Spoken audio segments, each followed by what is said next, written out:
Claire, Sloane and I have worked some unique events together, one being the Ideal Home exhibition, and then Wintercon, where I actually met Darth Vader, and then I entered her marquee full of free Haribo. Love this business. With TV, radio, corporate presenting, as well as voiceover artists, Claire's vocal range impresses me no end. We enjoy talking about her work with puppets, skins, pantomime, and so much more. Claire's mum was a dancer in the wonderful world of those bustling summer seasons and pantomimes, and Claire shares Monica's story that leads into her own. It was nice to hear about shows that happened here in Eastbourne 25 years ago, before I arrived for my season in 2000. Monica appeared at Starlight in 1968 at the Pier Theatre in Eastbourne. Claire trained at Middlesex University and has worked at Thorpe Park, the Palladium in London, as well as productions of a Fawlty Towers Touring Show put on by John Cleese himself. Claire went on to play many more characters such as Morticia Adams in the Addams Family, Edina in Absolutely Fabulous, and Sybil Fawlty in Fawlty Towers. Claire talks about Mel Sue, Paul Nicolas, Pudsey Bear, Linda Nolan, and our dear mutual friend Graham Cole OBE, as well as presenting on red carpet events for Bafta, Virgin Media. The list goes on. Hear more of Claire's story on the 3rd edition of Eyes and Teeth, Voices of Variety, when I talk to Claire Sloane. Steve Hewlett from Fab One, hearing you loud and clear. Very good, Steve. I'm afraid if I'm coming for coffee, I may be a little late. I'm being tailed, and I do need to try and lose them. Hello, Steve. Sybil Fawlty here.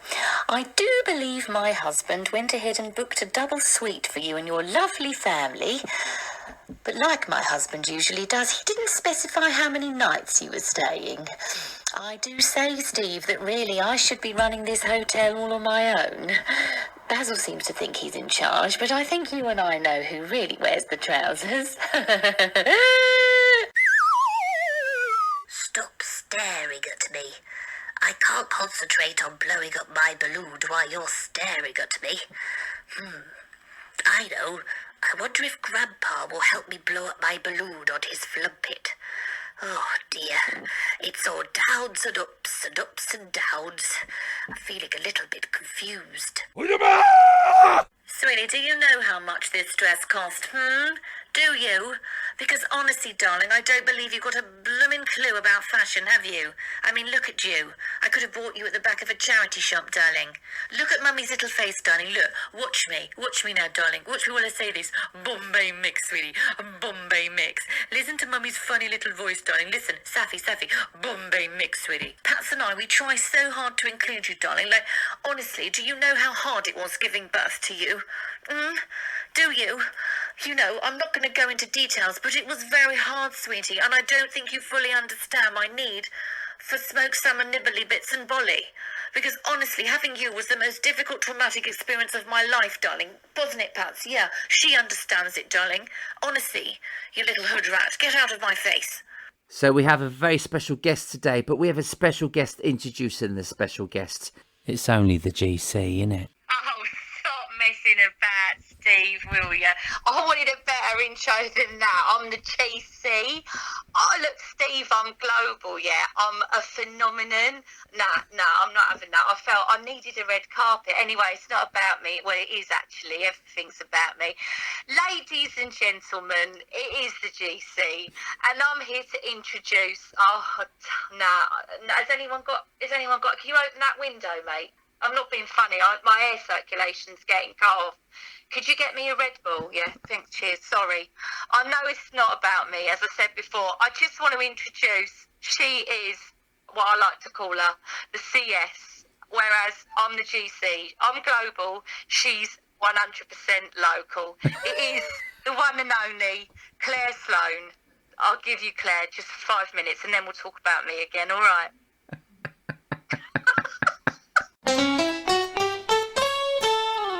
We've worked together on some unique events, actually, and one being the Ideal Home exhibition and Wintercon, and we'll talk about these.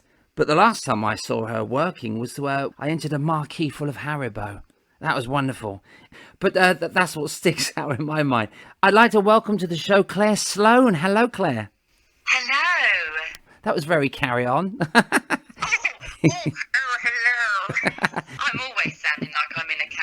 I should have been in those films, I think, anyway. And I think you make a great Carry On character. They should have brought it back. I did speak to, who did I speak to? Nigel Planer from The Young Ones on this show. And he spoke about working with Rick Mail on the very last Carry On that they did. Was it Carry On? Oh, it was on the ship, wasn't it? It was like a pirate type thing. I can't remember what it's called, yes. Columbus, that was it, Columbus. That's it. Oh, with Jim Dale. Did Jim Dale do that? Yes, Jim Dale, I think Paul Merton. But I mean, I remember Nigel Planer saying how it didn't go down as well. It wasn't proper Carry On, you know. I think he said Rick Mail was probably the only one that really acted as if it was, do you know what I mean? Oh, Julian Clary was in it as well. It's really hard to replicate what they did. I don't think anyone I know. I mean, everyone could try, but I think the Carry On team had this incredible magic, didn't they, between them? And it's something that, it was just so unique. It's like when you go and try to do something, I don't know, you could have the best actors in the world, but there was something about Kenneth Williams, Sid James, and all of them, wasn't it? Together, they were just wonderful. Know that they were a powerhouse, weren't they? Once they were together, they really were. It was nice they tried to bring it back, and they had a few people from and that honestly, show. I say let's try another one because I would definitely cast myself. Now, before you cast yourself anywhere, and this isn't Castaway, by the way, that's BBC, isn't it? Desert Island Discs. What's your favourite records? So I'd like to talk to you, if you don't mind, about your mum, because your mum is steeped in show business. And I didn't know this until we started to connect recently. And she's done these variety shows and wonderful time she had at the pier in Eastbourne. And I know Sandy Powell was called Mr. Eastbourne, and he'd done so many summer seasons there. But I was talking to you and your mum last week, and she showed me all these programmes with her, Terry Hall, Lenny the Lion. I was so fascinated. And so before we get on to Claire Sloane, tell us a little bit about your mum, Monica, please. Oh, so mum, she went to Arts Ed, actually. So mum was at Arts Educational back in the day, and she went down the dancing route. So mum was always more of a dancer, so she was a ballet dancer. Okay. And it's something that I then went on to try, but mum literally didn't really want to do the acting side.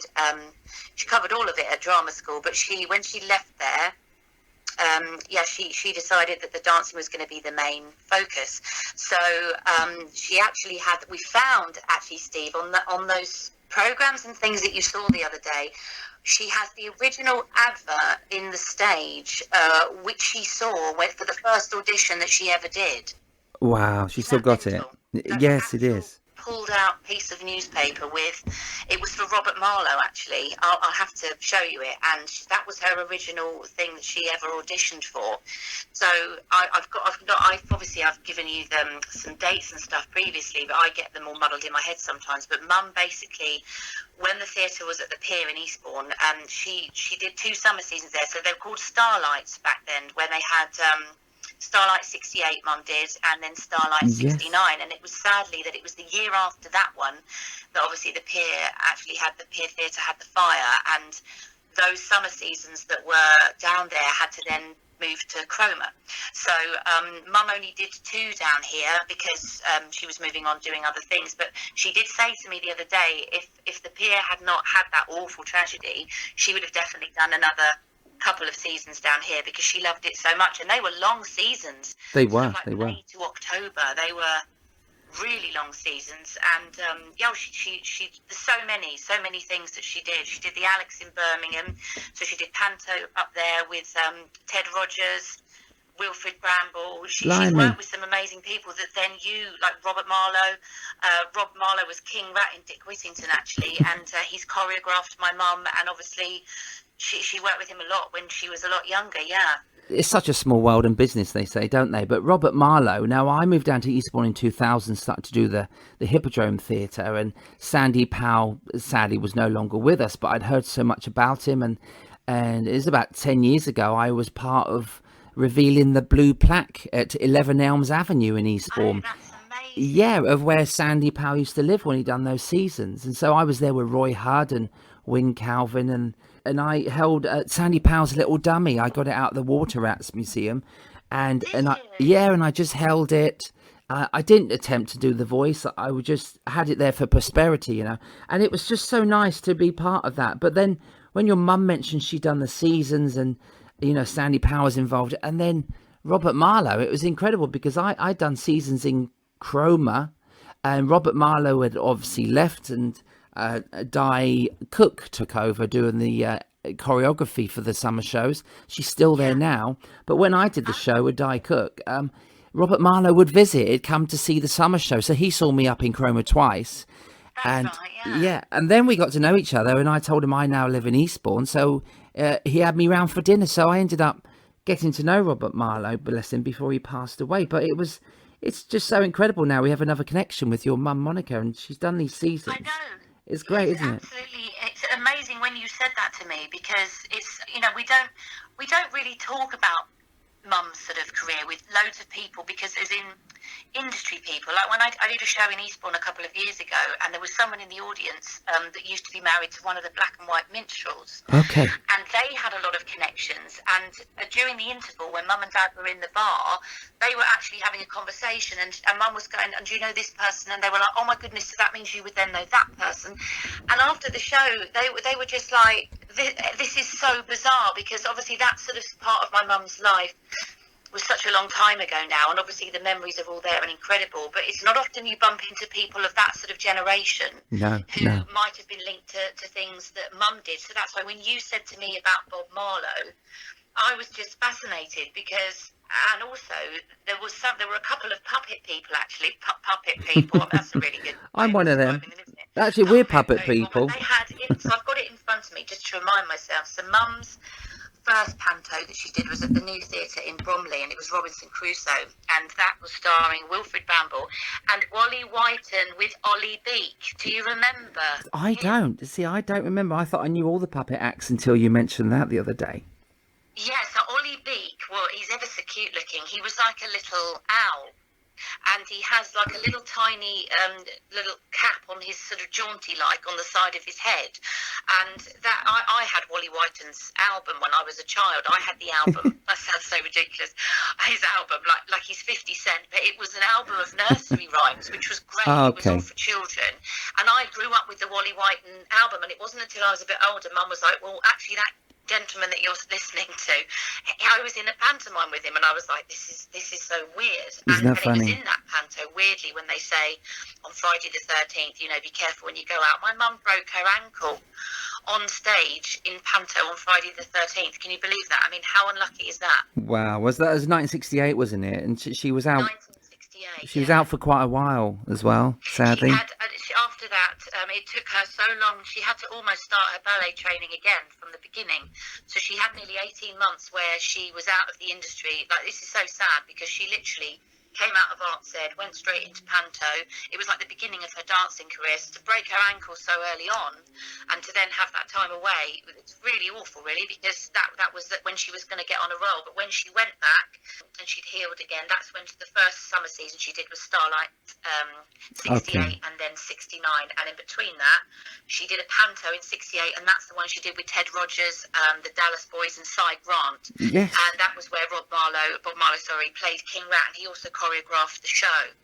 And Blimey. it was somebody else I wanted to mention to you, and I can't remember if I mentioned it to you when I spoke to you previously, but Claude Zola was always the actor that played Tommy the Cat in Dick Whittington. Have you heard of him? I haven't, no. Claude Zola. So Claude Zola, and I think he came, if in I've got Star this right, Wars. and I could be wrong, from circus background originally, I think. Wow. But he became famous for being the cat in panto in Dick Whittington, so I think he did it many times. That's amazing. It was Claude Zola that was in the one my mum was in, and then there were two puppeteers in it called Paul and Pete Petter. I think that's how you I think say it's their name. Peter Page, yeah. Paul and Peter Puppeteers. I wanted Page. to ask you about that to see if you knew them. The tongue twister, yeah. Paul and Peter Page, Paul and Peter Page puppeteers. Yeah. I was trying to say that without moving my lips, but they were in the show as well. Your mum seems to be working with a lot of puppeteers. I've never heard of them again, sadly, but she also worked with Terry Hall, Lenny the Lion, or was this a season she never got to do? She was earmarked to do it. She was meant to be. There was a season she was meant to be doing, but there was one that she was cast in, and she became she became poorly and that she couldn't do it. I think it was the last one she did was in '69, and that's when the fire happened. And obviously, then it moved to Chroma, and Mum decided then that she didn't really want to be necessarily based away all the time, because obviously those seasons were very long. Yes. And obviously during this time she'd met my dad, so life was sort of, she just fallen in love. So which meant that she didn't really want to go too far at that time, because she had just met my dad actually. So which is another lovely story. Ice and Teeth. That last show that she done was with Charlie Noble and Frankie Holmes. Now I've got people have been sending me pictures of Frankie Holmes because I'm writing a book on ventriloquists, and Frankie Holmes was a ventriloquist, I believe, and so I've got a picture of him with a dummy. So that's another puppet. She seems. I think this is why you're surrounded. You're surrounded by puppets. Were you allowed to hold Ollie Beak? Were you allowed to pick him up? Because I said if I had been let loose near Orville, I mean, I'd have been arrested. I'd have been like, I want to hold him. I want to have a go. Mum was like, I don't really remember much. She said, I know I patted him on the head a few times when I walked past him, but she said we didn't really see him. And she said Wally in that show wasn't like he had. I can't remember who he played actually, but he wasn't on all the time. So I think he kept him in his dressing room, because I'm a bit more obsessed with like puppets, I think, as you know. I think you are, yes. But I was like, but I'd want to see him, I'd want to pick him up, but that's because I'm a lunatic. Oh, that's really sweet. You said there's a sweet way of how your mum and dad met as well, and she was doing a season, wasn't she? Yeah, so Mum was obviously down here, and my dad came over from Ireland when he was very young, and he moved over from Ireland, and he wanted to make a life for himself over here, and he decided he did want to get into hotels. He wanted to sort of become a hotel manager. So my dad was actually training. He was working at the hotel but doing training alongside that to become a hotel manager, and this was at the mansion in Eastbourne. So the mansion back then was managed and run by a gentleman called Alan Budget, who was very good friends with my grandparents and my mum's family. So Mum happened to be taking tickets in to the mansion. It's really lovely, this story, for Alan Budget from the family. Yes. And my dad was in the bar area, and he was there, and he overheard them saying, we're doing this show, and he said, what show are you in? He was really interested, and he said, it's my birthday this week. I'd really like to come and see it. And my mum was like, I'm sure you don't really want to come and see a bunch of girls dancing around. He was like, no, I really want to come and see it. So my mum was like, well, if you come and see the show, this was really forward for back then. Mum said, well, I'll buy you a drink. And I said, oh, look at you buying the drink. So I'll be the one going, no, you buy me a drink. But Mum was like, no, it's his birthday. So she said, you come, I'll get you some tickets. And Mum got him tickets. He came to see the show. And the wonderful thing about this story is that he then saw that same show 27 times. Oh, well, there's a hint, isn't there? Which I love. He loved it. They went out for dinner afterwards. They hit it off, and that's their story. And Dad used to be like her number one fan in the audience, which I think is lovely. And all the cast used to get to know him, and a lot of the dancers, the guys loved my dad. They thought he was brilliant. And he went up to the Alex to see Mum in Panto, and it was just, how unbelievable that this young man has come over from Ireland, and she happens to walk into this theatre with tickets, and then that was wonderful. They were together 52 years. I think that's so wonderful. That's such a lovely story. It's really nice. It's really lovely, and I just think it's very old school, sort of romantic, and it's lovely, really. It doesn't happen like that now. Well, I don't. It doesn't to me anyway, but it would be nice if it did. you never know. You need to be in the show for someone to walk in with those tickets, don't you? And so I do really. It won't be long. At the moment, I'm just sort of clearing out the garage, so I don't think the love of my life is going to find me in there. Well, I've seen some cardboard cutouts, unless one of them are going to be. Well, I mean, I've always been a bit in love with Lawrence, but I think he's already taken. Do you think, because your mum was around the business, do you think your heart was set on being in the business because of her experience and you going to watch her shows? Did that inspire you? Well, I never saw her in anything. So because Mum retired from being a dancer before she had me. Oh, okay. So I actually never saw Mum in anything, which obviously I would have loved to have seen her in something. But she did her sort of dancing. As you know, a dancer's career is quite short-lived compared to an actor anyway. But after she'd had her injury, it took a long time to sort of get it fully working again. And she was on point because she did a lot of point work because she was a ballerina. Okay. And then obviously she met Dad, and life just sort of changed. So, yeah, sadly I never got to see her do it, but it was obviously in me. Yeah, it must be in your blood. Being in Mum's world, because from a very young age, sort of 6 years old, 5, 6 years old, I was on a stage and I wanted to dance. So I started as a dancer, and from sort of 6 years old, I did about 7 years, and I didn't do all the grades like Mum. I never did, I went up to about grade 4, I think, in tap ballet and modern. All right. But I got to a certain age where I was a lot more sort of loud, shall we say, than my mum, and I felt I needed to be vocal. You're more vocal, yes. Thinking, I'd like to speak. And I got a bit bored with ballet. I got a bit naughty in my ballet lessons, and myself and this other guy that ended up at the Royal Ballet, would you believe? I don't know how he ended up there, because the two of us were just a nightmare. And when we were in the same ballet class, we were always in trouble. We had to be separated. I mean, it was funny. But Mum was like, you're doing ballet, you've got to behave. And I was like, I'm very bored about this situation now. I'd like to do a bit more than do this.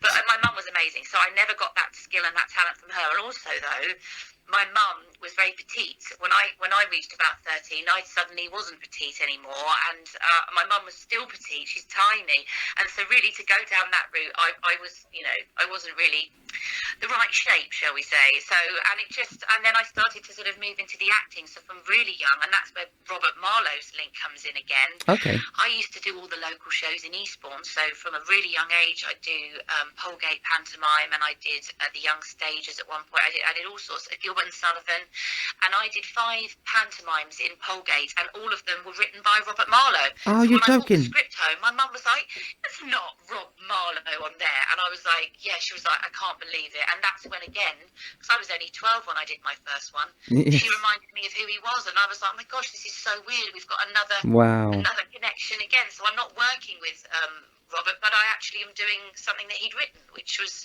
I had no idea. Link, isn't it? That's brilliant. Yeah, I didn't know that, because every time I finished a pantomime and scraped enough money left over to pay the tax bill, I'd often go and pay my last check into Polegate when they used to have banks. Do you remember that? And Yes. and I used to see all these panto posters up in January saying, starting at the end of January. I thought, what's going on? And Yeah.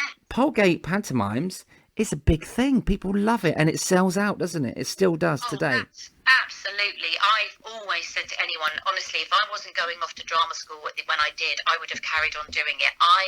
They were 5 of the best shows I've ever done. We used to have the absolute time of our life up there, and it was sort of a Saturday to the following Sunday. There were a few matinees. It was about 10 performances, I think, in that sort of period. And yeah, sort of second week in Jan. And it's an institution, the Polegate pantomime. It's honestly, it's unbelievable. I've seen some of the black and white photographs from back in the day, like when David Buck, who used to own the Man Shop in Polegate, which was sort of a more of an old-fashioned sort of gentleman's clothing shop. David was always the Dane, and he was known locally for being the Dane because he really was an amazing Dame, and he also produced and directed a lot of them as well. Okay. So when I joined sort of 12, 13, you had the adult drama group up there, and then you had the juniors. So I was part of the Polegate juniors, and then I moved up into the adults when I was sort of 16, and I managed to do 2 lead roles in 2 of those. I did Peter Pan, and I was Wendy, and I did Aladdin, and I was Lady So Shy, and that was the last one I did, and then I was going off to drama school. So I will always say to anyone, if you're interested in anything local, go and do Polegate Panto or do a play with them. My memories of that time, Steve, honestly, it must be great fun. Loved it. And Yeah. if I could go back and do one now for fun, I would, because it was just marvellous. But I was already a little bit stagey then, because Sure. I thought I was doing a season at the Palladium, because on the first day, I mean, the dressing room wasn't the Palladium, it's like a store cupboard. The juniors one was. I mean, the adults had the mirrors with the lights, and I was like, I want to go in there. But we were sort of in the cupboard, a bit like the broom cupboard, actually. Yeah, And, cupboard full of I'd go teenagers. in the morning, and I'd say to Mum, I've got to get there early because I've got to get a good spot in the dressing room. And I'd stick photographs all up on the wall because I knew that they did that at the big theatres. Oh. I knew that was what you did, and so I didn't really care that I was in a cupboard. I was like, it's You were there to fine, stay. I'm going to put my photographs up, and honestly, You couldn't, it was quite sweet really, because I was only little, but I still knew that this is what actors do when you go into your dressing room. This is your little haven, and I want to feel really special. And I put all my good luck cards up, and honestly, it was like I was Maggie Smith. I was only 12. Well, you want to mark that territory, don't you, in that corner of the dressing room? Yeah, that's where I'm going to be. Absolutely. I mean, Nobody even though I move was these only pictures. chorus, and I'm not going to say only chorus, because everybody on that stage is important. It Yes. doesn't matter who you are, someone in that audience is going to be looking at you. And everyone from the front of house to the backstage is equally important to put a show off the ground. But in my head, I had visions of stardom at that time, and I was thinking, I'd slowly work my way up, and soon I'm going to have a line, or maybe two. And then suddenly at 16, I got Wendy and Peter Pan. And honestly, I was thrilled. I loved it that much, Steve, that I loved it. That was my happy place, and it still is. And as Wendy, obviously, you must have sung, and I know that you had the same singing teacher as my wife Nina did, Peter Hoare. Yes. And did you have it later years? I think Nina had it in 1920s, I think. Not in the 1920s, she was in her teens. This was like, wow, she looks really good.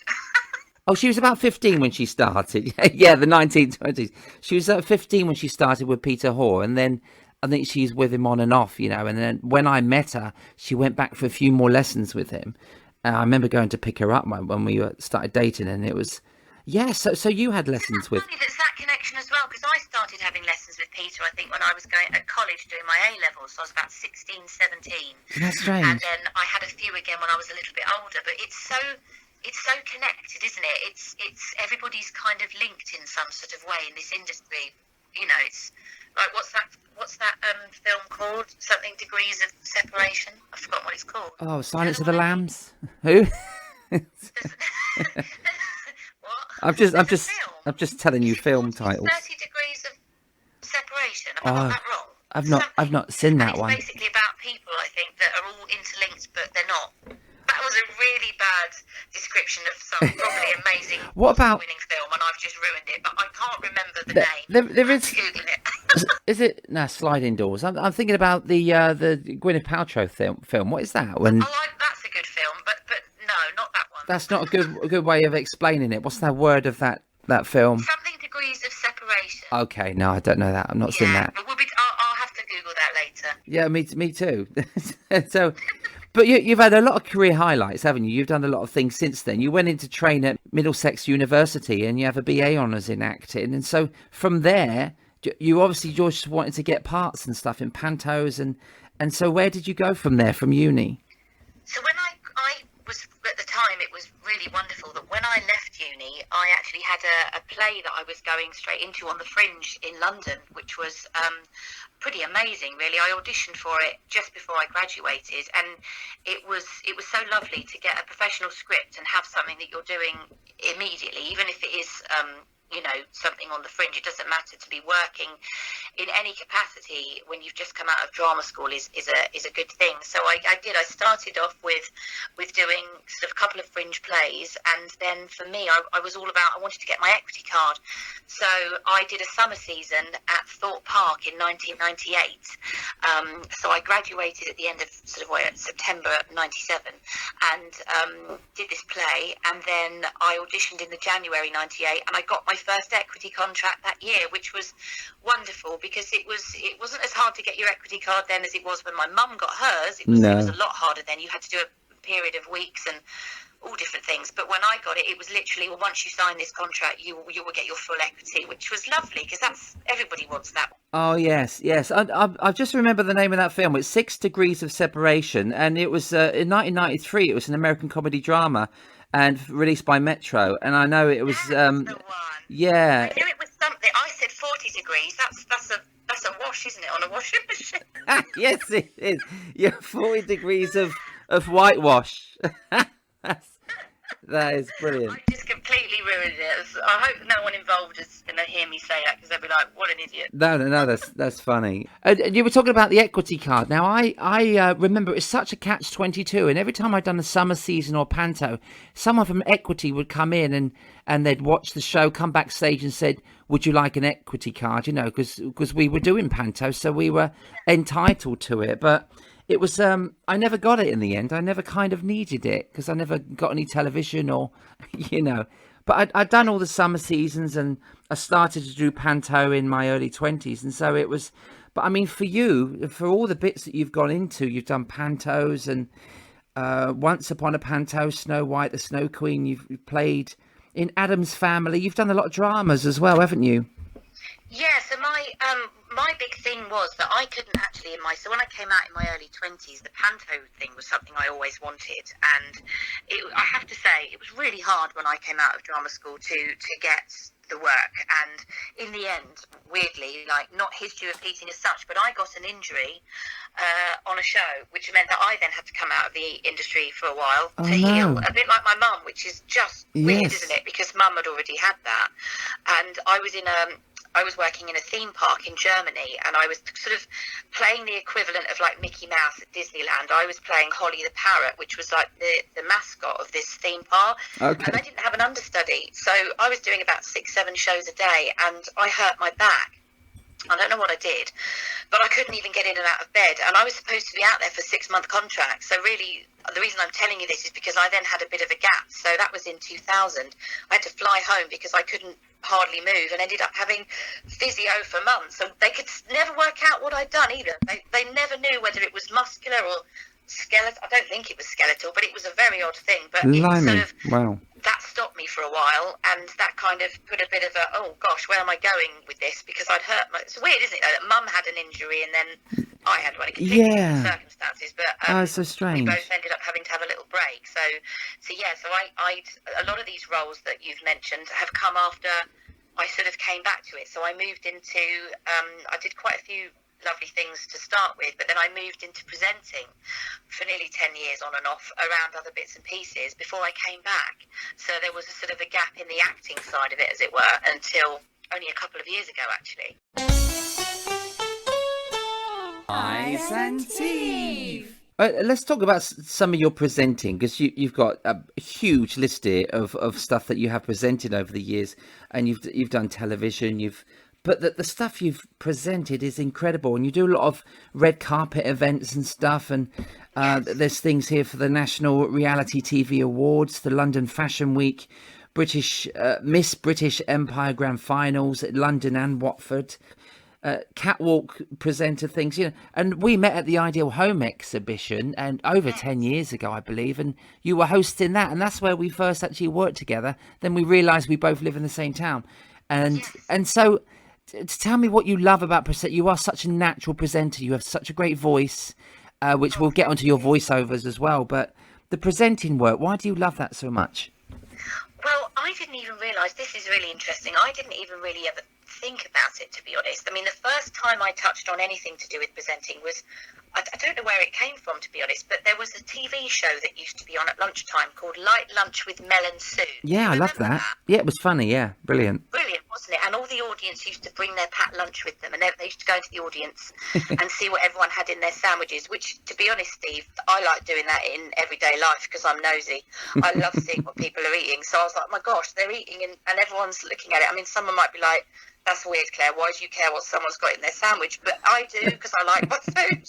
I mean, that sounds really weird. Anyway, so I wrote to them. I wrote in. So every day on Light Lunch, they would randomly go into the audience when the audience arrived at the studio, and they'd pick someone and go, you're going to open the show today. So I don't know if you remember that every time there was an episode, someone from the audience was taught what to say or given the auto cue, and they opened the show. And I said to my mum, because back then, I've got to mention this to you, I would write to anyone and everyone. I was very confident in what I did. I would go and knock on the door at Going Live in London. I would go and knock on the door at the studio. I would say, I want to meet people. Honestly, I don't know where that came from at such a young age. I knew what I wanted, and I tried everything to go out and get it. So I said to Mum, I'm gonna contact the TV studio. I'm going to ask if they can plan that I'm going to be the person. I don't want to get up there and I'm not doing it. And I thought, they're never going to do this. Well, they did.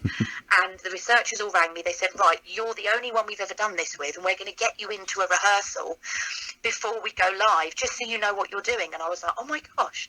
So I went up with one of my friends, Adam, and there was a bit of confusion because they couldn't find me. I mean, I don't know where I'd gone. I may have popped to the bathroom or something. So they started putting makeup on my friend Adam. I'm not even joking. And he sat there and went, I don't really want to be on the television. What are you doing? And he just sat there and they went, well, someone's got to go on. Where's Claire? And I think I'd just gone to the toilet or someone. I can't remember what happened. Anyway, the researcher went, oh, no, it's all right. She's being briefed out the back and she's met Mel and Sue. Meanwhile, my 6'5" friend Adam's having foundation put on, and he was like, this is not what I signed up for. So we came back out and they were like, it's fine, Adam, you're all right. And so they got me on the set and they actually had me ready when the audience came in, and I had to lie across the table. I've got the footage somewhere of this, it's hilarious. I had to lie on the table where Mel and Sue sat and did the interviews, and I had a blanket over me and I was dressed in pyjamas because the guests that day were Dr. Raj Basu and Dr. Hillary, I nearly said Hillary Clinton. Hillary, I've forgotten his name now. He does a lot of the morning shows. He's a famous doctor. Hillary Jones. Hillary Jones, is it, I think? Yes. I've probably got that wrong as well. I'm so bad with names. Anyway, so they said to me, you can't have an auto cue because we're using the camera that flies around on the ceiling. So I hope you don't mind. And I was like, oh, well, I haven't got a choice really, have I? Is this live? And they were like, yeah, no pressure then. I went, okay. So this is live on Channel 4. I've never done television in my life, Steve. And I'm opening a show for Mel and Sue. Honestly. Good job I wasn't that scared because I did it in one take, like thankfully, because it was live. If I had Too late. I would have been mortified. But Mel and Sue came out and spoke to me afterwards and they said, we really love you. We want to ask if you can do this more regularly. And sadly, at the time, the producers are like, as much as Claire was lovely, we can't do that. That's not in the, because then it would be like Mel, Sue and someone else. And so, sorry, I've really Mel, Sue and Claire. to tell you that story. But that's where I first did a bit of presenting. Yes. And then I didn't think about it again. And then I did that summer season at Thorpe Park, where I got my equity card, and I was a singer-dancer for that, and just an all-round sort of character actor, like doing the skin costumes. Okay. And the director, who weirdly now is in Emmerdale Farm, again, like this is a spray bladar, he wrote all the shows for Thorpe Park, he did all the voices, he does great voices as well. He's now in Emmerdale. But he said, I think you've got it in you to be the compare. I would really like you to compare the show. And he said, I'm not really asking you, I'm telling you. And I was like, okay. And I said, what do I have to do? He said, just get up on the stage, Claire. He said, I know that you can do this. And I was really nervous, Steve, because I wasn't sure if I could do this because no one had given me a script. And I got up on the stage and I had a full audience in the Dome in Thorpe Park. And I suddenly realised, oh my goodness, why haven't I done this before? And I had hecklers, and I learned how to deal with hecklers very, very quickly from doing a summer season. I learned exactly how to put someone back in their seat if they needed it in the nicest possible way, because it was, it was a children's show, but you still sometimes get the odd adult wandering in who might have had a few too many beers. But I loved it. And he said, I told you. He said, I saw it in you. And he said, even if you didn't see it in yourself. And from that moment, I was like, I want to do presenting. And that's where I changed direction for a while. And I find it very easy to I'd rather not rehearse it. I think if you over-rehearse something you're presenting, it becomes incredibly fake. Contrived and very stiff, and I like it to be very natural. Of course. And so if someone said to me now, Claire, I'm just going to stick you in front of the camera, I'll be fine. I don't need to have an auto cue unless they really want me to. I mean, of course I'll use one, but I love it, Steve, and that was a really long-winded way of telling you, but that's kind of where I first thought, I can do it. And a lot of my actor friends, funnily enough, don't like doing it, and a lot of actors won't want to do it because they've got to be themselves, and they're not used to that. They're used to being someone else, but I can, just as you can hear, talk and I can just that's why I did QVC, because you have to talk about an item for quite a long time, and you can't sort of stand there and go, well, I don't know what else to say about this toilet roll holder. You have to be able to talk about the toilet roll holder for half an hour. But, I mean, that's a terrible example. I never sold toilet roll holders. I just like to clarify, I did the Xbox. I was really cool. So, well, you've done a lot of these things. You've done a lot of these presenting for a lot of these sort of gaming, like Xbox One pop-up stores and Samsung pop-up stores. Comic-Cons as well. You do a lot of Comic-Cons, don't you? Where did a lot of promotional work for the brands, And Right. through doing that work, they'd use presenters, and that's how I got Xbox on QVC, because I was working with Microsoft a lot, and one of my friends actually works direct for them, and he was doing all the selling on QVC, and because his role was quite office-based, he just didn't have the time to keep going and doing the TV slots, and he said, well, we need someone to come in who knows the Xbox really well. And so then they called me in for a screen test for QVC, which was amazing because I'd always wanted to do it. And I went in and I took the Xbox with me and I did the demo, and they said, we really like you. You know, whenever Lee can't do it, then you're going to do it. And I was like, oh my gosh, that's amazing. So I ended up going on there. I did quite a lot for that, actually, quite a lot of shows. It must be really difficult. You must have the confidence to be able to talk about something like a toilet roll or get the mileage out of one thing. Even if you don't believe in what, you have to make the audience believe that you want that toilet roll holder. And it's something that you need in your life, and you have to really sort of make it sound as glamorous as possible, even if it's not. But absolutely, and what the thing is with QVC, and I honestly, I'm a massive QVC fan, and I hope at some point that I will go and work and do some stuff again. There's a lot of people on that channel, so it's one of the biggest channels in the world. And compared to some of the other shopping channels, which I know a lot of friends that worked on many of them, but they do it in, sometimes they make the show more so it's a bit like a chat show as well. Yeah. So they'll sometimes have a show with more than one presenter on there, which I think's lovely.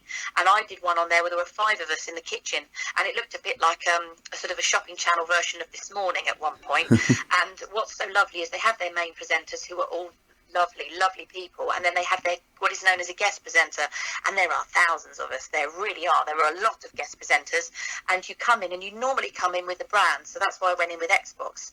And but when Xbox, they weren't selling it on there anymore, they then decided to move me on to sort of other various things. So I did sort of home decor, and I've done candles, and I've done lots of bits and pieces, and I did Christmas for QVC. That's a massive thing on that channel. Oh, it must Christmas be. in July is a big thing on there. So when you put the telly on in July, you'll start to see Christmas stuff, but the Christmas starts on that channel quite early.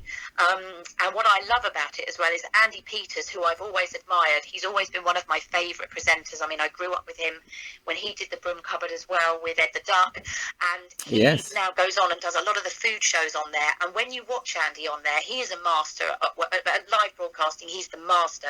But I also love that this channel now has people coming on like Lulu, and Davina McCall was on there at midnight last night, and I was actually watching her selling her fitness stuff. Oh, and isn't that funny? Davina's on there, and it's so cool and wonderful that you don't feel like you're just having to try and sell something, because the audience that watch QVC, they're massive fans. And honestly, I can say to anyone who would ever like to have a go on that channel, if you get the opportunity to do it, because it teaches you a lot about the technique as well. That's the other thing. It's not just about obviously talking. You've got an earpiece in on that, and you've got it, sometimes you can have it open or closed, but you can hear the whole gallery. And I love that. I love hearing what people are doing, but you have to remember, if you say something funny, you can't be laughing at yourself like, oh, that's so hilarious, but you can hear everyone laughing in your ear going, oh, Claire, that was really funny. That's good, but there must be a lot of pressure. And then you're like, oh, no, hold on a minute, I'm not meant to look like I've got an earpiece in. Yeah.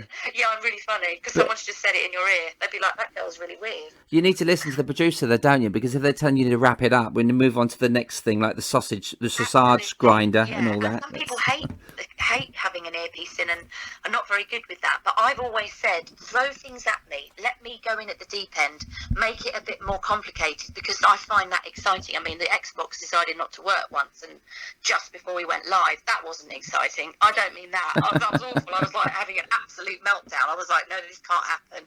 Wow. And it worked just as we went live. But I like to deal with things, because I think that increases your sort of ability to sort of deal with whatever's going on. Improvisation. On television, because things do go wrong. Yeah, of course. And sticking with television, you've done loads of things like the British Soap Awards after show party, and you were doing impressions of some of the characters there, weren't you?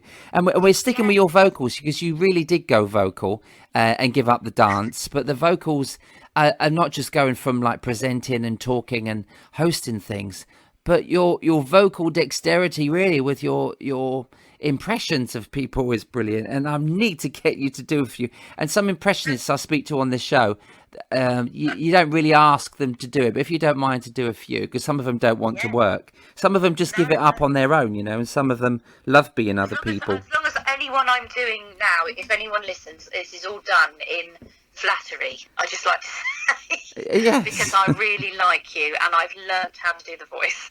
Because you never know, do you? Someone might be like, do I sound like that? Hopefully, I wouldn't do one that sounded terrible. I don't know what I sound like doing them down the phone. Apparently. Okay. Well, try not to upset Sue from the Sooty Show then.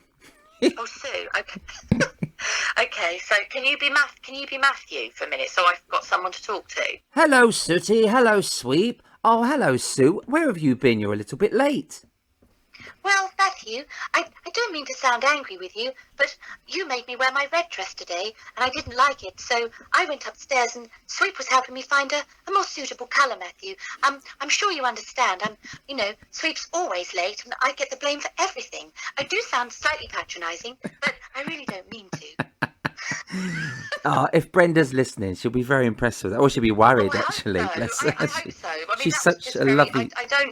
I don't get to do Sue that often, but I do. Yeah, no, I find with some yeah, of that's them brilliant. that I do, if I hear it first and then do it straight after. So if I had the Sooty pantomime on now, which I have to say I watch maybe 6 times a year, if I had that on now and Sue said something, I sound more Sue straight away.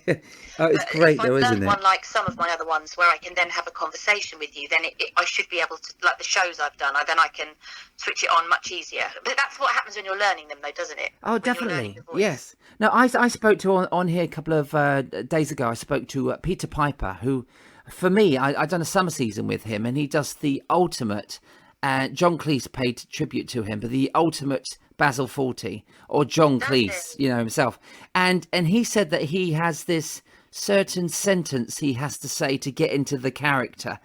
Do you find that because you have performed within a production of Fawlty Towers and you play a different character, before you do her voice, if you don't mind, can you tell us, do you need a word or a word association to get into her?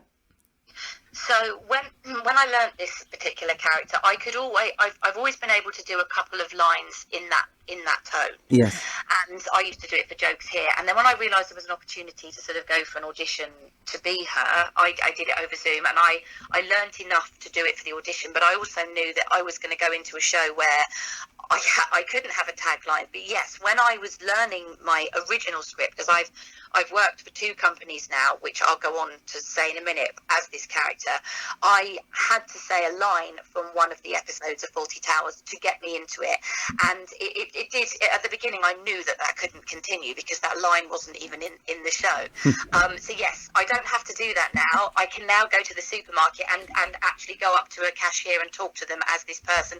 They might think I was a bit weird, so I don't. But if people ask me now, I can just have a full-on conversation. I say that. I haven't played her for over a year, but yeah, I can. But I've got the line if you want me to do that. Oh, yes, line. please. Yeah. Shall I give you the little background on it? So, were you going to tell them who I am? I bet they know now. It's not hard to know, is it, really? Okay, so you're It's obviously Sybil Fawlty. That's who I've been playing quite a lot, actually. I almost turned into her, and Mum has actually said to me before, you said that just like Sybil. You went into Sybil, and I don't even know I'm doing it. And I think I was more when I was on tour, because I was living her the whole time. But there's an episode of Fawlty Towers. It's the episode where Mr. O'Reilly comes round and he completely botches up the building work with the door. Yes. And he puts the door in the wrong place. Remember, he bricks up the wall, and then the door, it's all done wrong. Sybil's out playing golf, and they have to get it sorted out before she comes back. So anyway, Sybil comes back, doesn't see Mr. O'Reilly. He's hovering in the background, and she's going mental at Basil. I don't know if you remember this. It was the last episode I watched. I watched it last year. I remember specifically. Yeah. Mr. O'Reilly, obviously, he's a brilliant Irish builder who doesn't look like he just wants to have tea and biscuits all the time. Right? He's absolutely amazing. And she's there shouting at Basil in the hall, and I won't do the voice yet until I do the line, and she's basically saying, you can't use Mr. O'Reilly, no, he's incompetent, this, is that, and the other. And Mr. O'Reilly's standing behind her, and Basil's then really embarrassed, and he's like, oh, we were then talking about another Mr. O'Reilly, and Sybil turns around, looks at him and goes, no, we were talking about you, Mr. O'Reilly. So that was my line that I had to use, and it's the face I'm pulling right now. Honestly, I wish you could see it. I have a Sybil face as well. And it's getting the face into the expressions that she did will get me into that, but I don't need to use that now. So I can have a conversation with you, Steve, as Sybil. if you wanted to. Right, yeah. So, Sybil, these cases need to go upstairs. I asked you about that earlier, didn't I, Basil? I'm not sure how many times I'm supposed to ask you to do things, because really I'm running this hotel on my own, aren't I? I'm going to go and play golf now, Basil, and if you haven't moved those cases and those garden gnomes by the time I get home, you'll find that that garden gnome is somewhere that the sun doesn't shine. Do I make myself clear, Basil? Was that all right? That's brilliant. Did you ever master her laugh? Yeah, I did. Now, the laugh was in the show, but we didn't do it all the time because her laugh is so ridiculous, and it's quite a strain vocally to keep doing that. Oh yeah, but don't I do did that. throw that one in a few times. So when brilliant. I think we did have when she's on the phone in one of them when she's going, I know, I know, I know, and that one, and as you can hear, that literally pulled on the back of your throat. So we decided maybe to not leave that in because it's of course, understandable. It's quite a strain. Eyes and teeth. That's so good But to I hear. did that for John Cleese, so that's my proud moment. Yes. What happened was the comedy dinner theatre, which I've done a lot of. So I've done which is the original thing I ever did, was comedy dinner theatre for another company where I went in and I played Sybil, and for the same company I also played Morticia Adams, and I played Edina Monsoon from Absolutely Fabulous. So I went in with 3 characters that I could do the voice of, and then John Cleese has never sort of taken his own scripts out and done dinner theatre with it before. But a lot of other companies obviously do it. Yes. So he decided a couple of years ago, well, why don't I release my actual original scripts from the television show, and I'll take my own dinner theatre out because other people are loving doing it. Why don't we use the originals? Because all the other scripts that we've had and people use are adapted. This is the exact one from the show, which is incredible because he's never released that before. Okay. And Wow. so they did it sort of in conjunction under the umbrella. A small company was sort of formed under the umbrella of Phil McIntyre Productions. It was under... his name wasn't, I don't think, on the post. It was under that umbrella, and I went for an audition. They had 6 or 7 Sybils in the room. Honestly, this was really funny. It was like a Sybil convention, and I said, "What do I need to wear my wig or anything?" Because the wig is like sacred. It's got a box of its own and everything. It's very, very special. Dressing room of And its they were own. like, no, just come in. They just want to hear the voice. Well, I walked into the room and there was all these other Sybils done up to the nines, and I panicked. I went, oh, and I went, oh.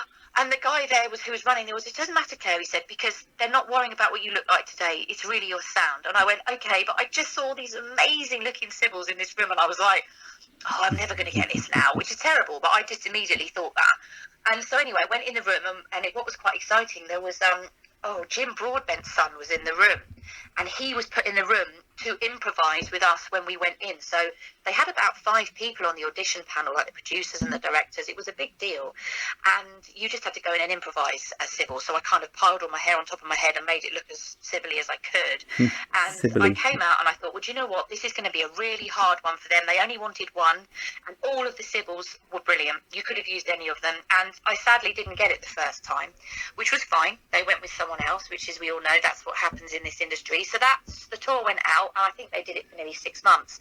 They then decided they were going to have a cast change.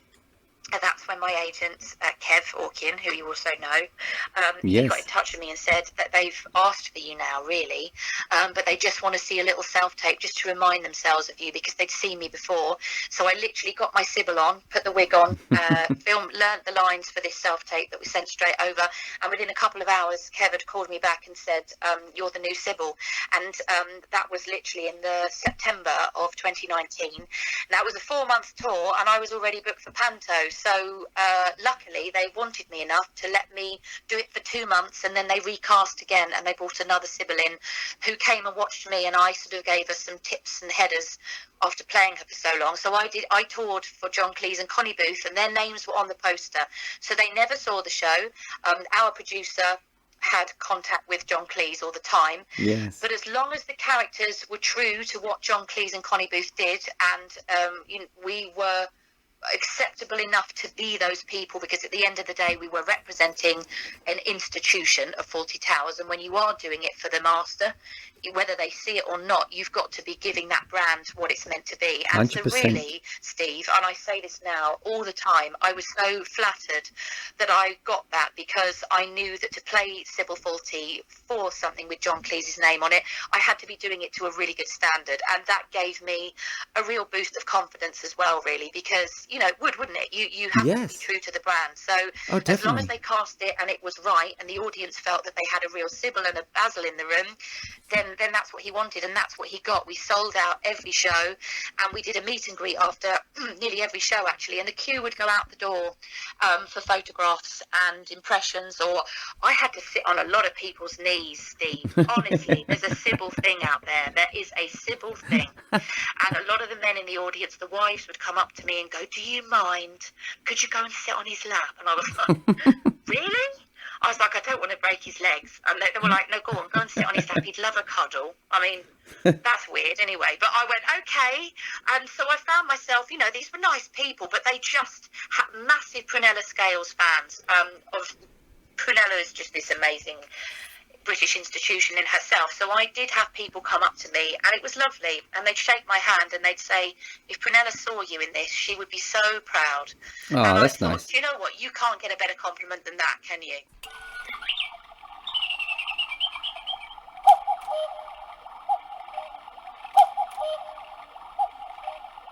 I'd like to talk about the wonderful Kev Orkian, who's not only one of my brothers in show business as a water rat and Britain's Got Talent fellow artist as well. The wonderful Howling Entertainment, isn't it? Yeah, he's so full of energy, Kev, and he wants the best for everybody that he gets work for. What has Kev been like for you? Kev as well, it was a really chance meeting when I met Kev Orkian, which is, I still think it's absolutely brilliant, and I'll try and do the short version, because otherwise I could be here all day, couldn't I, talking? I just don't know when to stop. You see, that's why I was on QVC. We can all see that now, can't we? There's never a problem with me chatting. So I met Kev, weirdly, so I'm pretty good friends with Paul Nicolas, just good friends. Paul Nicolas I've known in my whole life. That's another story. But are you just good friends? In Panto, do in that one. Northampton, I think it was, or Northampton, I think it was. I went to see Paul in Aladdin, and I went up there, and I was sat in the audience, and suddenly this person just burst onto the stage, and it was Buttons, and I was literally blown away by the performance, and I was like, "God, who's that?" And I was just like, "This guy's amazing." And at that time, I wasn't acting. This was in 2017. At the end of 2017, I hadn't been acting for a while, really, and I didn't know what I was doing. I was still presenting a bit and doing a bit of voiceover, and I was almost looking at him going, "My God, that's amazing." And obviously I was there to see Paul, who's equally brilliant, but I'd never seen Kev before. And he just lit up the stage. And so I went backstage afterwards to meet Paul, because I was going out to dinner with him. And Kev came bouncing through the door. And I was all like fabulous and glamorous and eyelashes and big hair. And he was like, "Oh, you're fabulous. Who are you?" And I went, "Oh, you're fabulous. I know who you are. You're amazing." And it was really funny. It was like he didn't even know who I was. And I could have been a stalker that was just stood there. And he was like, "Oh, are you an actor?" And I said, "Yeah, well, I haven't been doing it." And I said, "But seeing you just now has kind of given me a little bit of a boost." And I said to maybe try again. And I've already been considering it this year. Anyway, he said, "Follow me on Twitter." And he said, "We'll keep in touch and we'll see if there's anything I can do for you." So we've followed each other on Twitter and started tweeting, and that was like sort of early Jan, sort of 2018. And he said, "Keep in touch with me." He said, "Maybe there's something I might be able to do." And we spoke on the phone a few times. And to cut another long story short, I ended up joining Howlin and being represented by Kev around about, I think, July, August 2018. Okay. So from that chance meeting at the stage door when I went seeing Paul, I then ended up meeting Kev. It's just how bizarre the world works. I know, it's yeah. so weird. I mean, the universe sort of places you, I suppose, at times in certain places where you're meant to meet someone. And so yeah, that's how I met Kev. I did a Christmas show in Eastbourne in 2018. I played the Snow Queen in the Snow Queen, which was amazing. Got to play the baddie for the first time, which I thoroughly enjoyed. And I said to myself, within a year, I really want to be in a large-scale pantomime with my picture and my name on the poster. And within 6 months, that happened. And the way this happened was through me going to an academy. So Kev Orkian has created an academy called Panto Academy, which is where you go to obviously train in the art of pantomime. Now, panto is a very big part of the industry. It's also a very hard part of the industry to get into. I obviously had done 5 pantos previously. I'd done amateur ones, but I learnt a lot when I was doing those. But this goes and gets you sort of into the more professional headset of what they look for and require when you do audition for panto. So we had a 5-day course in London. We had workshops and masterclasses every day by leading industry professionals. So we had directors, producers, actors. Amongst our masterclass teachers, we had Graham Cole, we had Warwick Davis. My goodness, that was unbelievable. To be actually directed in a scene by Warwick was incredible. Johnny Barr from the West End, like you name it, we had some amazing teachers. And during that week, we were leading towards doing an industry showcase on the Friday. So we each got to play about 3 characters. If I remember correctly, I did Wicked Queen, Fairy Godmother and Buttons. And we also all did a musical number. The musical number I was in was If I Were Not Upon the Stage, which is a huge, funny, hilarious pantomime song. It's just wonderful, and when it's done well, it's very effective. So we did the showcase on the Friday night, and to cut a long story short, on the Tuesday I got my first offer of panto. Anton Benson from Anton Benson Productions offered me the role of Trixie the Pixie in Snow White and the Seven Dwarfs in Clacton, and I pretty much signed immediately. And after I'd signed with Anton, another 2 people showed an interest in me from the academy. So I was the student with the highest number of offers for panto that year, which I was really, really proud of. And so I'm hugely grateful to that platform. If I hadn't gone along and done that academy, I can't say whether I would have got panto that year. You know, it takes being in the right place sometimes to be seen. And the fact that we had so many huge pantomime producers from major companies in the UK come to see us at that venue, and getting them all in the same room at the same time is amazing as well.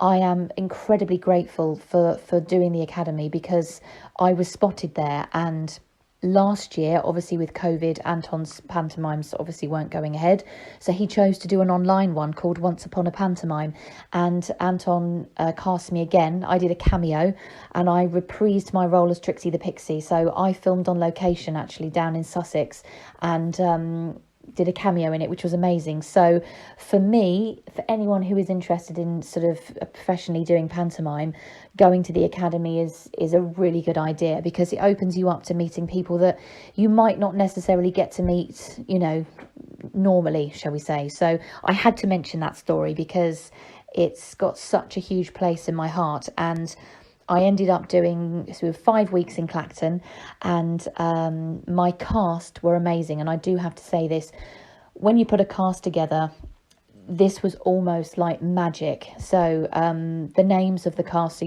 it was starring Linda Nolan, Graham Cole and Graham Matthews. And funnily enough, Graham Cole obviously was one of my masterclass teachers, and I said at the time, oh, I'd love to be in a pantomime with him. And then 6 weeks after the academy, I find out we are going to be in a pantomime together, and he's now one of my closest friends, along with Linda as well, and Graham. In fact, all of them, all the cast are made lifelong friends during that show. So it's got a huge place in my heart. So I really just wanted to talk about that, really, because it was so incredible. You've done this wonderful pantomime with 2 friends of mine, 2 Grahams, the wonderful Graham Cole from the Bill, well, he's from Kent, actually, and the wonderful Graham Matthews from Essex. Yeah. And so another Britain's Got Talent act. Wherever I was going that year, whatever I might have done, I had no idea that I would be in a panto with someone who'd actually just taught me at the academy. I mean, it was just wonderful. It was brilliant. I had no idea, and I felt very safe then immediately, because I thought I'd already known that he's a very kind, gentle man, and if you meet Graham, as everyone will tell you, he's a people person. He's got time for everybody, and he'll look after you and nurture you. And I think that's wonderful. And I felt that I had that immediately when I went into the rehearsal room. I already knew Graham, which was lovely. Yeah, you feel like you do, you know. He is everyone's friend. He's got a heart of gold, Graham, and he's got time for people. And the stuff he does off camera, you know, behind the scenes, is incredible for charity and not just that. Childline counselling work. Yes, all of that. Very all massive of that, mental health and advocate, the police, which you know. I talk to him about a lot as well. And I love that he really cares about people, and I think, you know, he's just so easy to be around, isn't he? He does a wonderful talk, doesn't he, about his career, and it's a Q&A, and it's kind of a biography on stage, which is wonderful. He does those tours in theatres, and I imagine him stepping out of the car. He gets to Eastbourne, and as soon as his feet hit the ground, it goes doom doo doo doo doo doo doo. You can imagine he's got his own play on music. The music, and he walks along to it. It's probably on his phone, bless him. Because you really are into your comedy, you love your puppets, you love your comedy. And what's the collective? This was a series of 23 idents you've done for Channel 4, and you were a writer and performer on that. That must have been exciting to do. Oh, that was brilliant. I can't even really remember how that came about, but there was a subsidiary of Channel 4 years ago, sort of round about maybe 99, 2000 time, called 4 Later, which was like the later part of the evening on Channel 4. Yeah. And so the 4 Later like logo would come up, and I don't even think that exists anymore, but they wanted what they call like real people to make funny clips of themselves, and they were going to play these clips late at night before... Well, not just like late at night, I don't mean like in the middle of the night or anything, but sort of before programmes in the evening. And so I honestly still don't, I think there might have been an advert in the stage or something, I can't really remember, but my friend and I did it. I did a couple with my friend, I did a couple with my boyfriend at the time, weirdly. He doesn't even want to be on the telly, but I dragged him into it. And we did these sketches, like we'd reenact things. So my friend and I did one where we were Thelma and Louise, and we were doing the bit where they go over the Grand Canyon at the end of the film, as you do. Sat in my bedroom, we had headscarves on and sunglasses, and I was using a CD as a steering wheel because obviously I'm super creative. And we were doing these ridiculous Southern American accents which sounded nothing like them at all, but it was the bit where they go over the cliff, and that actually went out on television. I did a Phil Mitchell one where I did Phil Mitchell's voice, that went out. I think I did one where I talk about how I get really annoyed when people don't make baked beans properly, and I know that sounds really ridiculous, but there is a way of cooking baked beans that's nice, and then there's a way that's horrendous. I had that yesterday at lunch when I Someone went says, out. do you want some beans? I have to go, can you just tell me how you're cooking those beans? And they're like, sorry? But I actually did a sketch about that, and I think that went out on Channel 4, and I've got them somewhere, you know. They're the most random things you've ever seen, but I wrote the ideas and then dragged my friends in to perform with me, and it was great because I was like, oh my gosh, I did that, but it actually went out on the telly. Ice and Tea.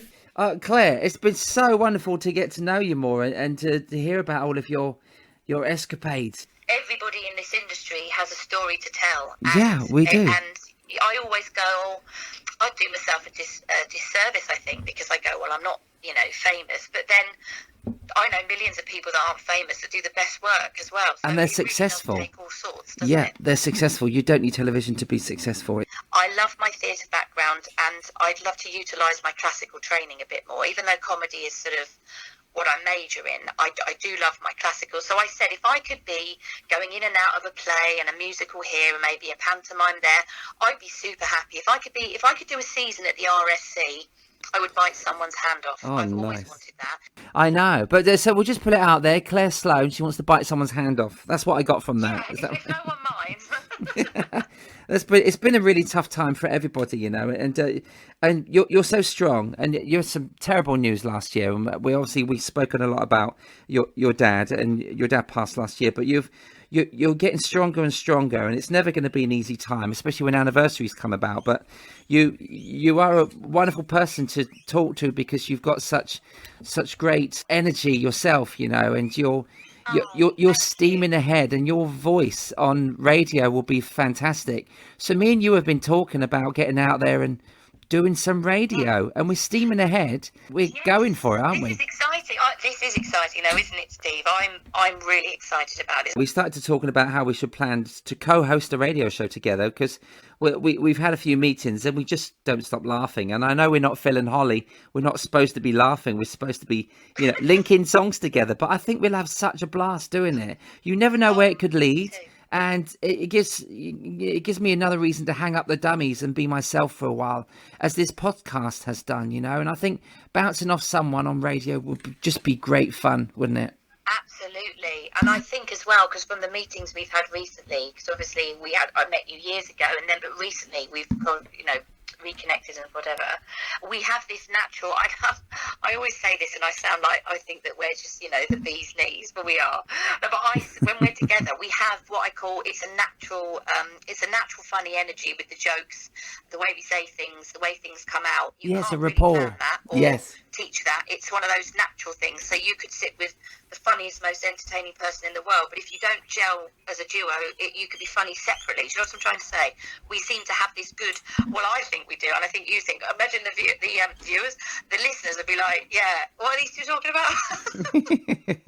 Well, we've held back on here, totally held back, because we can't repeat a lot of stuff that we laugh about, because it's you just go into one, don't you? You just.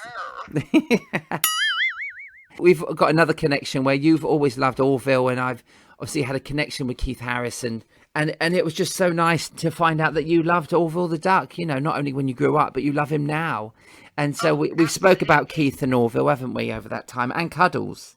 And Cuddles, yeah, because I met Bobby Crush, obviously. When I was doing Panto, we had a photo shoot for our posters, and we used one venue for two casts. So the Essex cast and the Clacton cast both came to the theatre and did their photo shoots on the same day, which meant that it was obviously my cast with Graham Cole. Linda Nolan, I just want to mention, if I may. Yes. That I worked with Linda, obviously, in Snow White, along with the two Grahams. And Linda has become, we call her Nana Nolan, and that's because she fell over in a coffee shop in Clacton. Well, I wasn't there, but she fell over. I don't know, she tripped over her own foot, I think. I'm not quite sure. She'll kill me for saying this, but it's hilarious, because she won't mind, really. And Graham Matthews picked her up off the floor and went, "It's all right, Linda, my gran falls over all the time." And she was like, "Excuse me, I'm not 90. She was like, "I'm 60. She was then, I think. So she got the nickname Gran, which then became Nan, which then became Nana Nolan. And so we now call her Nana. So when I talk to her on Twitter, our fans are going, "Oh my God, your granddaughter's talking to you." She's not my granddaughter, she's in her 40s. And I'm laughing, going, "No, she's not my real Nan. I've just gone off on one there, haven't I?" But I just wanted to mention Linda, I don't know, because she was in the cast. And I just also wanted to say, she's become like one of my closest friends in my life. She's been wonderful in including in what I've gone through in the last year with losing my father and all of that. She has been a constant, as Graham has, and a constant support. And I have to just say, one of the highlights of my life is getting to be an honorary Nolan, which is what I call myself, because we sang "I'm in the Mood for Dancing" at the end after the walk down. And one night, I think I told you this, Linda's voice was going, and she wanted myself and Jess, who played Snow White, to have our mics up to sing the lead vocal with her. And I looked into the audience. I have to just tell you this now, I'm on this roll. I've completely gone away from Orville, but I will come back there in a minute. I looked out into the audience, and I was doing the backing vocals as we usually do, and I got really distracted because there was a woman sort of kind of twerking, if that's the word I think we call it, a bit of Beyonce going on. And she jumped out of her seat and she was in the aisle, and I suddenly forgot where I was for a moment, and I was like, "That woman's twerking." And Linda's walking up and down in front of me, looking at me, smiling, like, "What are you doing?" And I'm like, "Why is she staring at me?" And then Snow White's looking at me like, "Come on." I'm like, "Yeah, hi everyone." And I'm just smiling, and I came off stage and Linda went, "What did I ask you before we went on in the finale?" I was like, "Oh, yeah, I knew there was something." I said, "To sing lead vocal." She went, "Yeah, did you want to just not do that then?" And I was like, "Yeah, I just forgot there's a woman twerking in the audience." I took my mind off what I was doing. But honestly, it was brilliant because she was so easygoing. And I have now said, I'm putting that on my CV, that because I sang with her, I am an extra Nolan. I'm trying to get on her next cruising programme, that's why. But it's not worked so far. I was like, "Can't you just pretend I'm related to you?" She was like, "No, I don't think anyone will think that that's true." And I was like, "Okay." That's not a bad thing to say that. I wanted to be one of the Osmonds when I was touring with them, and I but when you tour with the Osmonds, they automatically call you one of our brothers, and so I'm an honorary Osmond, and you're an honorary Nolan. And it's really weird, right? Because you can't get better than that, can you? No, not at all. When I was touring with Jimmy Osmond 4 years ago, he was in talks with Linda, because Linda came to see our Christmas show with some of their sisters, and they were talking about the Nolans and the Osmonds doing a show together, but sadly it didn't come off. But I was so excited, and I met Linda backstage briefly when they came to see it, and it was... She's marvellous, isn't she? Yeah, I've seen her at a few summer seasons in Blackpool in the 90s, and she's worked with all the comedians, because Blackpool was the place where the Nolans were, and any comedian you can think of, that's sort of done the seasons around there. Like Frank Carson, Roy Walker, all those great comedians and legends of variety. Oh, conclusion. So Wow. I just had the most wonderful the best cast you could put together, Steve. You couldn't have put a more perfect group of people together. Honestly, it was like it was just meant to be. And for my first big pantomime, I couldn't have asked for more, really. And Orville obviously is a love of your life. You love your puppets, don't you? I found that out recently. I do. Well, yeah. I mean, every time I see you, I'm like, can you just bring a puppet out so I can play with it? Like, I'm 5, but I love them, and I've got quite a few of them. And I think I like kids' TV characters as well, which is where the Orville, obviously I grew up with Orville and Sooty and Sweep, and I grew up with them, and I learnt Sue's voice, and I can sing like Orville, as you know. I actually sang to Bobby Crush, who wrote Orville's songs. Oh, Bobby brave. Crush, which was hilarious. Bobby was the dame in another one of Anton's pantomimes, and before we left that day, in front of everybody at the end of the photo shoot, Anton turned around and went, "Oh, Claire, have you got something you wanted to do for Bobby?" And I was like, "Oh, really?" And I was like, "What, in front of the whole room?" And Bobby just looked at me and I said, "Yeah, I can sing like Orville." There was just big silence, and everyone's like, "This is going to be interesting." And Anton went, "You've got to do it for him." I went, "I'm not sure it's going to be good enough." He went, "No, it will." So I started to sing Come to My Party, and Bobby Crush joined in with me. Honestly, it was like something out of a dream. And Graham Cole was watching, and it was just, I never thought 2 years before, when I watched Bobby Crush do that programme when they all went over to Vegas, which I absolutely loved, with Cannon and Oh, it was Paul great, and wasn't Sue it? Pollard.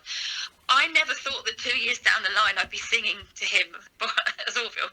Happy Christmas, everybody. Why don't you come to my party? If you call around at 3:30, we could play a lot of games, then we could put some lights on the Christmas tree. Come to my party. There'll be ice cream and lemonade. I'm excited, oh, I just can't wait. Will you promise that you won't be late? Come to my party. I'll invite all my friends and we can really have a ball. I'll even ask that cuddles, well, it's Christmas after all. Hey, Orville, hey, what have you got in your stocking then? Oi, who's that with the funny coat on? That's Shakin' Stevens. Oh, in that case, he could do the cocktails. Yeah, son. Come to my party. Eyes and teeth. You've also done Pudsey Bear for Children in Need. Yeah, I did Pudsey Bear when Martine McCutcheon did the Children Need song. This is my moment. I think that's what it was. I mean, Yes. gosh, it's so long ago now. And then I actually did the photo shoot with Martine that went on the front of like New magazine or Now magazine or something. And she's there all immaculate. And every time there was a break in the proceedings and I could change, Pudsey was my friend. When we had tea breaks, Martine McCutcheon was all immaculate, and she'd come up to me and go, "Oh, you can, just, take your hat off, as it were." And I went, "Oh no, I'm a bit hot under here. I think, and I couldn't sit there looking like that because, when you've been a character's friend like that, it gets quite hot. And when you're not dressed like that anymore, you sort of look like you've been pulled through a hedge. And I had this beautiful, stunning woman sat next to me, and I'm there going, "No, I'm just going to stay in my outfit, if that's all right, because I look terrible underneath." But it was brilliant, and because it's Pudsey, everybody loves Pudsey, and I was Angelica Rugrats' friend. I hope people understand what I'm trying to say when I say it like this. Yes. And when the Rugrats movie was released, I went on tour and I was Angelica, and that was wonderful because wherever we went, we just caused absolute carnage because obviously the Rugrats were very naughty, weren't they? Yes. And especially Angelica, and it was brilliant. I love When you Chucky. get a costume like that, you Chucky's sort my of feel like, favourite.